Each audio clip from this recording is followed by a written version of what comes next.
अस्सलाम वालेकुम। आज से हम फ्लास्क पाइथन के बारे में देखेंगे। सबसे पहले हम डिस्कस कर लेते हैं कि फ्लास्क होता क्या है। इससे पहले कि वाइवा क्लासेस के अंदर हमने HTML बेसिक्स का देखा था, CSS बेसिक्स का देखा था, बूटस्ट्रैप बेसिक्स का देखा था, देन PHP बेसिक्स और PHP का कंप्लीट CRUD ऑपरेशन हमने पढ़ा था। इसी तरह पाइथन की बेसिक्स भी हमने देखी थी और पाइथन का CRUD ऑपरेशन भी हमने पढ़ा था जेंगो के अंदर। अब हम CRUD ऑपरेशन को देखेंगे फ्लास्क के अंदर। देखिए पाइथन सेम लैंग्वेज है जैसे जेंगो के अंदर हमने यूज़ की पड़ी है, लेकिन इसके अंदर हम डिफरेंट तरह के फ्रेमवर्क यूज़ करते हैं, जिसमें आप PyQt5 एक फ्रेमवर्क है डेस्कटॉप एप्लीकेशन के लिए, जेंगो है आपका वेब एप्लीकेशन के लिए, डी जेंगो जिसको हम कहते हैं या जेंगो कहते हैं। इसी तरह फ्लास्क भी आपके पास एक वेब फ्रेमवर्क है। अब जेंगो भी आपका जो होता है वेब एप्लीकेशन बनाने के लिए यानी वेबसाइट्स बनाने के लिए यूज़ होता है, और फ्लास्क भी आपका वेबसाइट बनाने के लिए ही यूज़ होता है। तो इन दोनों में डिफरेंस क्या है? जो जेंगो आपका है वो एक हाई लेवल फ्रेमवर्क है, उसमें उसके बिल्ट इन फीचर्स आ जाते हैं। जैसे हमने देखा था उसका जो एडमिन पैनल था वो बिल्ट इन था। एडमिन के अंदर जो भी टेबल्स हम बनाते हैं उसके लिए मॉडल्स वगैरह को क्रिएट करते हैं, और उन मॉडल्स के ऊपर हम एडमिन का CRUD ऑपरेशन जेंगो खुद से परफॉर्म करवा देता है। ठीक है, उनमें क्रिएट, रीड और अपडेट, एडिट, डिलीट ये सब ऑपरेशन जो होते हैं वो खुद से परफॉर्म हो जाते हैं एडमिन से। हमें कोई भी एक्सटर्नल कोडिंग नहीं देनी पड़ती एडमिन पैनल को बनाने के लिए, और एडमिन पैनल के अंदर जो CRUD ऑपरेशंस होते हैं टेबल्स के ऊपर उनको परफॉर्म करवाने के लिए। लेकिन फ्लास्क आपका एक लाइट वेट फ्रेमवर्क है। इसको हम पाइथन में यूज़ तो करते हैं, लेकिन इसमें आपको कोडिंग बहुत ज़्यादा करनी पड़ती है। इसमें जो भी चीज़ आप बनाना चाहेंगे, आप यूज़र पैनल हो, आपके पास एडमिन पैनल हो या कोई भी पैनल हो, वो खुद आप कोडिंग के ज़रिए क्रिएट करती हैं। ठीक है, ये लाइट वेट आपके पास इसलिए है क्योंकि इसके अंदर हम जो पाइथन लिखते हैं उसको हम जिस भी डेटाबेस के साथ कनेक्ट करते हैं ये जल्दी उससे कनेक्ट हो जाता है। अब देखें जेंगो के अंदर उसका बिल्ट इन डेटाबेस होता है जिसको हम SQLite 3 कहते हैं। ठीक है, तो फ्लास्क के अंदर हम माई एसक्यूएल को भी यूज़ कर लेते हैं जो मोस्टली अपना C# के अंदर यूज़ होता है। हम PHP माई एडमिन के ऊपर रह के भी काम करते हैं, वो भी माई एसक्यूएल डेटाबेस उसको भी वही कहते हैं। इसके लिए हम जैम सर्वर को साथ कनेक्ट कर लेते हैं। ठीक है, तो यहाँ से आपने रीड कर लेना है कि फ्लास्क होता क्या है, फ्लास्क के अंदर वेब एप्लीकेशन कैसे बनती हैं। जो मेन पॉइंट्स हैं फ्लास्क के अंदर हम जो यूज़ करते हैं वो जिंजा टेम्पलेट्स हैं। जिंजर टेम्पलेट्स आपका जेंगो के अंदर भी यूज़ होती हैं। ठीक है, उसमें हम क्या करते हैं पाइथन को हम आप कह लें कि मर्ज कर देते हैं HTML के कोड के अंदर। ठीक है, इस तरह का जो आपका टेम्पलेट बनता है वो आपका जिंजर टेम्पलेट बनता है। ठीक है, इसमें आपके जो वेरिएबल्स होते हैं सारे के सारे वो पाइथन के वेरिएबल्स यूज़ होते हैं। ठीक है, आपका जो फ्लास्क है वो एक मैक्रो फ्रेमवर्क है। ठीक है, अब ये गुड चॉइस क्यों है? क्योंकि ये लाइट वेट कंप्यूटर्स पे भी काम करता है, और ये गुड चॉइस इसलिए भी है क्योंकि ये जल्दी समझ आता है अगर आपने कोई और लैंग्वेज पढ़ी हुई हो तो। ठीक है, तो अभी हम स्टार्ट करते हैं। सबसे पहले हमारा जो आज का टॉपिक होगा कि एक प्रोजेक्ट को बिल्ड कैसे करते हैं हम फ्लास्क के अंदर। तो यहाँ से हम एक नया फोल्डर क्रिएट कर लेते हैं फ्लास्क के नेम से। ठीक है, और इस फोल्डर को हम क्या करवा लेते हैं अपने VS कोड के अंदर ओपन करवा लेते हैं। तो यहाँ पे उसके लिए हमारे पास जो शॉर्टकट मेथड है वो ये है कि आप पाथ के ऊपर क्लिक करें और वहाँ पे लिखें CMD, देन CMD के अंदर कोड डॉट क्लिक करके आप एंटर कर दें। तो इस तरह से आपका ये क्या बन जाएगा, VS कोड के अंदर आपका वो फोल्डर ओपन हो जाएगा। फ्लास्क के लिए आपकी जो रिक्वायरमेंट है सबसे पहले आपके पास app.py या main.py की एक फ़ाइल होनी चाहिए। ये आपकी जब आप जेंगो के अंदर काम करते हैं तो आप राउट्स की फ़ाइल अलग बना लेते हैं, जिनमें आप urls.py की फ़ाइल को अलग से बना लेते हैं ताकि आप जिस भी राउट पे जाएं एक अलग URL बनाएं। यहाँ पे भी बिल्कुल वैसा कर सकते हैं, लेकिन हम जो यहाँ पे मेथड आपको बताएंगे वो वही मेथड होगा जो हम प्रोजेक्ट्स के अंदर यूज़ करते हैं। ठीक है, क्योंकि हमारा जो मोटिव है कि हमारे जो भी स्टूडेंट्स अभी जो पढ़ रहे हैं या आने वाले भी हैं, तो हम उन्हीं को अपने माइंड में रखते हुए ये क्लासेस दे रहे हैं। ठीक है, यहाँ पे आपके पास आपके प्रोजेक्ट के अंदर भी अगर आप देखें तो app.py की फ़ाइल या main.py की फ़ाइल आपको यहाँ पे नज़र आ जाएगी। ठीक है, तो हम app.py की फ़ाइल को यहाँ पे क्रिएट कर लेते हैं। इसके बाद आपका एक फ़ोल्डर आएगा टेम्पलेट्स का। ठीक है, इसके अंदर आपके HTML के टेम्पलेट्स बने पड़े होंगे। अब फ्लास्क का एक स्ट्रक्चर है आपके पास, वो क्या स्ट्रक्चर है? सबसे पहले आपके सिस्टम के अंदर पाइथन इंस्टॉल होनी चाहिए। वो पिछली वीडियो से भी आपको अंदाज़ा हो गया होगा जब पाइथन बेसिक्स आपने देखा होगा। इसके लिए आपके पास एक कमांड चाहिए। आप यहाँ पे cmd को ओपन करें और यहाँ पे सबसे पहले फ्लास्क को इंस्टॉल कर लें। तो इसके लिए आपके पास कमांड होती है पिप इंस्टॉल फ्लास्क। ठीक है, एंटर करेंगे जब आप, तो ये जो आपकी फ्लास्क होगी यहाँ से डाउनलोड स्टार्ट हो जाएगी। हमारे सिस्टम में ये पहले से है, इसलिए ये इस तरह ये रिक्वायरमेंट्स ऑलरेडी फुलफिल्ड का आपके पास मैसेज दे रहा है। ठीक है, अब हम app.py के ऊपर रह के काम करते हैं। जो आपकी app.py है वो किस तरह से आपका काम करती है। ठीक है, सबसे पहले हमें इंपोर्ट करवाना पड़ता है फ्लास्क को। ठीक है, तो इसके लिए हम लिखते हैं फ्राम फ्लास्क।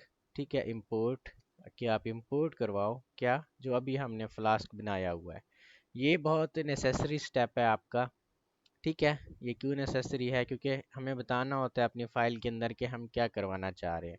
जेंगो के अंदर आपने देखा होगा हम 2-3 कमांड्स देते हैं तो मल्टीपल फाइल्स हमारे पास आ जाती हैं। उसका अलग से एप्लीकेशन बन के आ जाती है, उसमें अलग से सेटिंग्स की होती है, आपकी माइग्रेशंस की फ़ाइल्स होती हैं। यहाँ पे वैसा हमारे पास नहीं होता, हमें स्क्रैच से कोडिंग लिखनी होती है। यहाँ पे देखिए अगर आपके पास, तो कोडिंग में आपको ये लिखा नज़र आ रहा है, लेकिन क्योंकि हम खुद लिखते हैं कोडिंग तो इसलिए हम यहाँ पे लिखेंगे। फिर हम एक वेरिएबल बना लेंगे ऐप का, और इस वेरिएबल के अंदर हम यही फ्लास्क को यूज़ करेंगे।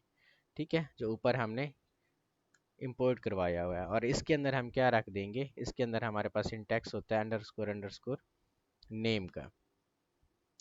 ठीक है, देन हम क्या करते हैं, और देन एक इफ़ स्टेटमेंट हम, ताकि ये वाली जो हमारा अंडरस्कोर नेम का या फ्लास्क का जो फंक्शन है उसके अंदर हमने अंडरस्कोर नेम का एक वेरिएबल पास कराया हुआ है। ठीक है, तो इसको हम यहाँ से क्या करें, स्टेटमेंट लगा के इसको पूरा रन करवाएं यहाँ से। ये आपके पास एक बेसिक स्ट्रक्चर है जो फ्लास्क एप्लीकेशन को अपना, आप कह लें कि, या app.py की फ़ाइल को रन करवाने के लिए यूज़ होता है।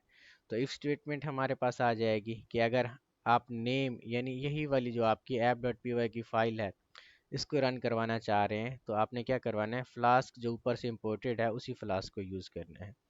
ठीक है, ऐप डॉट, यहाँ पे आप लिखेंगे रन, और इसके अंदर आप debug is equal to true कर देंगे। ठीक है, तो ये आपके पास एक फ्लास्क एप्लीकेशन का बेसिक स्ट्रक्चर बन के आ जाएगा, जो कुछ इस तरह से होता है। जब हम इस एप्लीकेशन को यहाँ से रन करवाते हैं तो आप देखेंगे फ्लास्क का एक सर्वर यहाँ से आपके पास आ जाएगा। इन सारी लाइंस को लिखने का मकसद भी यही है कि आपने क्या करवाना है, अपने इस पेज को एक सर्वर के ऊपर कनेक्ट करवाना है। वो आपका सर्वर कहाँ पे होगा, वो आपका फ्लास्क के ऊपर सर्वर पड़ा होगा। ठीक है, दूसरा काम होता है कि इसमें आपने रेंडर करवानी होती है कोई चीज़। ये रेंडर वाली चीज़ आपने देखी होगी, हमने रेंडर वाली चीज़ जेंगो के अंदर भी देखी थी। ठीक है, तो हम यहाँ से सबसे पहले टेम्पलेट को ही रेंडर करवा लेते हैं। तो उसके लिए हम एक टेम्पलेट बना लेते हैं अपने टेम्पलेट्स वाले फ़ोल्डर के अंदर, और यहाँ पे हम एक फ़ाइल बना लेते हैं index.html की फ़ाइल। ठीक है, और इसके अंदर हम HTML का बेसिक स्ट्रक्चर दे देते हैं। और ये आपके HTML का बेसिक स्ट्रक्चर, यहाँ से आपको सिलेक्ट करना पड़ेगा HTML, और ये आपके पास आ जाएगा। और यहाँ पे हम लिखते हैं हेलो नासिर अब्बास। ठीक है, ये आपका मेन पेज आ जाएगा। और यहाँ से आप रेंडर कैसे करेंगे इस पेज को, तो इस पेज को रेंडर करवाने के लिए सबसे पहले आपको एक यूआरएल की ज़रूरत पड़ेगी। उसके बाद आपको एक फ़ंक्शन की ज़रूरत पड़ेगी। ये बिल्कुल जेंगो के अंदर जैसे हम एक फ़ंक्शन क्रिएट करते हैं, बिल्कुल वैसा काम ही यह है हमारे पास। ठीक है, फ़ंक्शन हम कैसे क्रिएट करते हैं, फ़ंक्शन हम इस तरह से क्रिएट करते हैं, डिफाइन पाइथन के अंदर जब आपने देखा होगा, तो यहाँ पे हम एक इंडेक्स का फंक्शन बना लेते हैं, तो ये आपके पास एक फंक्शन बन जाएगा। और यहाँ पे आपने क्या करवाना है, रिटर्न। ठीक है, ये सिंटैक्स बिल्कुल सेम ही है जैसा हमने पहले देखा था। यहाँ पे हम लिखते हैं रिटर्न, और यहाँ पे रेंडर अंडरस्कोर टेम्पलेट। ठीक है, और इसके अंदर हम क्या लेते हैं, नाम लिख लेते हैं index.html का। ठीक है, तो ये आपके पास यहाँ तक आ जाएगा। आप देखिए यहाँ पे रेंडर के ऊपर आप जब हावर करेंगे तो ये आपको कहेगा कि ये डिफाइन नहीं है आपका पाइथन के अंदर, तो इसको भी आपने फ्लास्क में से इंपोर्ट करवाना पड़ेगा आपको। ठीक है, तो यहाँ पे आप रेंडर टेम्पलेट को इंपोर्ट करवाएं तो ये आपका एरर यहाँ से ख़त्म हो जाना चाहिए। तो ये ख़त्म हो जाएगा आपका फ्लास्क अंडरस्कोर रेंडर टेम्पलेट। यहाँ पे नेम सही नहीं दिया था हमने। ठीक है, अब यहाँ पे देखें जब इंडेक्स का फंक्शन चलेगा तो इस फंक्शन के अंदर जो आपकी index.html की फाइल है वो पिक करेगा आपके टेम्पलेट्स वाले फोल्डर के अंदर। तो इसके लिए हमें एक राउट बनाना पड़ेगा। राउट आपके पास क्या होता है, जब आप किसी भी वेब ब्राउज़र के ऊपर जाते हैं तो आपका एक लिंक यहाँ पे जनरेट होके आ जाता है। यही लिंक बेसिकली आपका एक राउट होता है। ठीक है, तो यहाँ पे हम एक राउट जनरेट करवाते हैं, ऐप डॉट यहाँ पे हम लिखते हैं राउट। ठीक है, और इसी राउट के अंदर हम क्या करते हैं, एक पास कर देते हैं नेम यहाँ पे।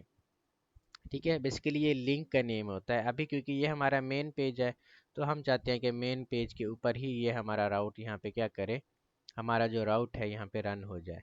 तो यहाँ पे आप इस फाइल को रन करवाएं।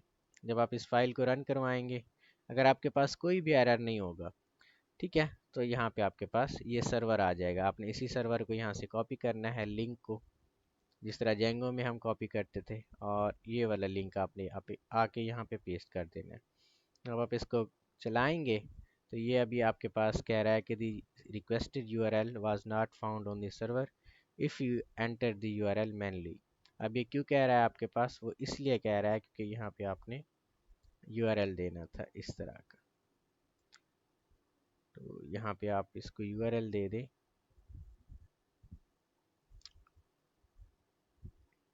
मेन का हम यहाँ पे यूआरएल देते हैं,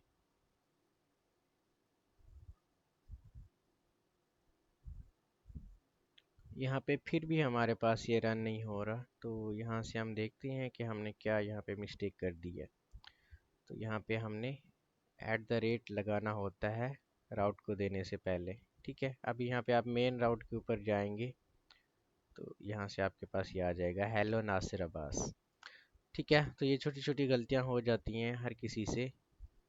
तो इस तरह से आप क्या कर सकते हैं, मेन राउट को चला सकते हैं। यहाँ पे अभी हम कुछ नहीं लगाते मेन राउट या फिर मेन, तो अभी वैसे ही इसको सर्वर को रन करेंगे तो ये आपके पास आ जाएगा। ठीक है, इस तरह से हम एक बेसिक स्ट्रक्चर लिख के जो फ्लास्क की एप्लीकेशन होती है उसको हम चला सकते हैं, या फ्लास्क के अंदर जो भी हमारा प्रोजेक्ट होता है वो हम इस तरह से बना सकते हैं। इससे अगली वीडियो के अंदर हम इंशाल्लाह देखेंगे कि इंसर्ट ऑपरेशन कैसे परफॉर्म करते हैं हम फ्लास्क के अंदर।